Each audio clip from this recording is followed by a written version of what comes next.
जय श्री राधे मित्रों, श्री सीताराम। कैसे हैं आप लोग? आशा है बहुत अच्छे होंगे और ईश्वर कृपा से हम भी बहुत आनंद मंगल में। प्रभु की कृपा है, द्वारकानाथ जी की कृपा है और ऐसी कृपा आप सब पर बनी रहे। आप सदैव प्रसन्न रहें, आनंद मंगल में रहें। आज अमृतवाणी में आपके लिए लेकर आए हैं हम भगवत गीता के अद्भुत श्लोक का रहस्य। कुरुक्षेत्र के मैदान में भगवान श्री कृष्ण ने अर्जुन का शोक दूर करने के लिए जिस उपदेश को सुनाया उसे ही आज भगवत गीता के नाम से जाना जाता है। यह 700 श्लोक श्रीमद् भगवत गीता में समाविष्ट हैं। अध्याय 2 गीता का सार, इसका 30वां श्लोक आप बहुत ध्यानपूर्वक सुनिए। पहले श्लोक बताते हैं, आत्मा क्या है। देहि नित्यं बद्धो अयम देहि सर्वस्य भारत तस्मात् सर्वाणि भूतानि नातम सोचितुम अर्हसि। अर्थात पहले थोड़ा सा अर्थ समझ लें तो आपको शब्दों का अर्थ समझ लीजिए, फिर बहुत सरलता से भगवत गीता के श्लोक आपको समझ में आ जाएंगे। देहि नित्यम बधोयम, अर्थात देही किसे कहते हैं? देही अर्थात इस शरीर का जो स्वामी है वही देही है। नित्यम अर्थात शाश्वत, जो सदैव सनातन है।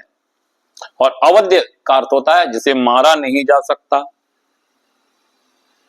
अयम का अर्थ होता है यह आत्मा।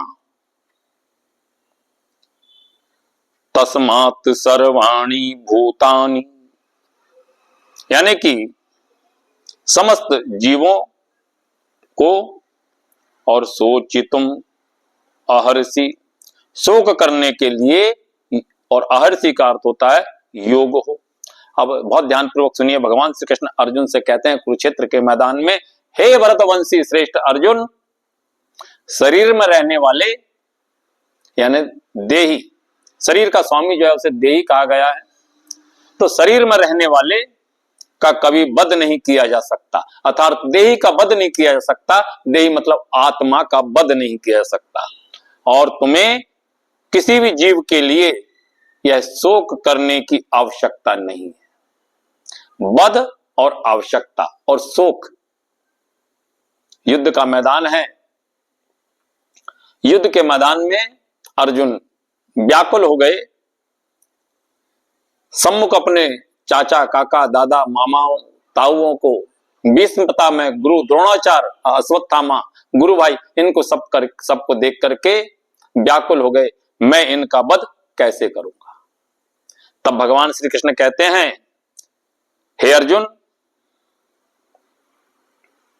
अमर आत्मा का अनेक प्रकार से वर्णन करते हुए भगवान श्री कृष्ण कह रहे हैं, क्या कह रहे हैं? भगवान ने बहुत प्रकार से आत्माओं का वर्णन किया और अब इस क्रम में आगे बढ़ते हैं।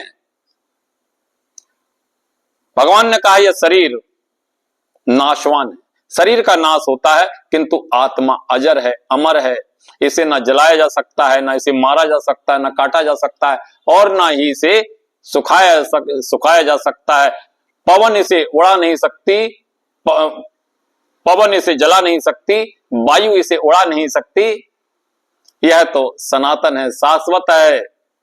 इसलिए अर्जुन, तुम्हें शोक नहीं करना चाहिए। हाँ, यह शरीर नाशवान है, शरीर नष्ट होता है। और हे अर्जुन, क्षत्रिय होने के नाते अर्जुन को लगता है कि यदि मैं इनका वध नहीं करूंगा तब पतन होगा, अपकीर्ति होगी, मार दूंगा तो हत्या का, वध का अपराध लगेगा, दोषी होऊंगा, नरक में जा, बहुत तरह की बातों को व्याकुल है अर्जुन, बहुत तरह की बातों को लेकर के व्याकुल है, चिंतित है, मन में बहुत शोक है। तब भगवान बड़े प्रेम से समझाते हैं। कई प्रकार से भगवान श्री कृष्ण आत्मा का उपदेश कर चुके, कहते हैं,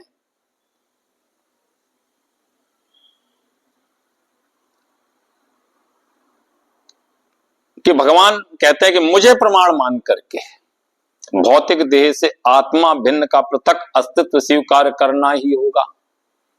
प्रमाण मुझे मानो और आत्मा को अलग मानो, क्योंकि इसके पूर्व श्लोक में भगवान ने कहा कि आत्मा को सुनकर भी नहीं समझा जा सकता, देखा भी नहीं जा सकता। किसी पुण्य के कारण यदि कोई व्यक्ति इस प्रवचन को सुनता है किंतु भौतिक कर्म वासनाओं के कारण समझ भी नहीं सकता, तब भगवान कहते हैं हे अर्जुन, मुझे प्रमाण मानकर इस आत्मा को पृथक स्वीकार कर।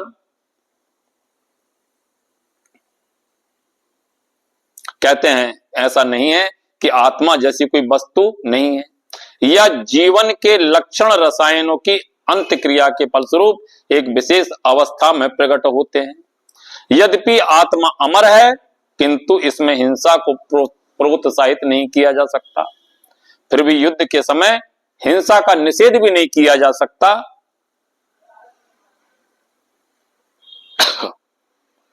क्योंकि तब युद्ध में हिंसा की आवश्यकता होती है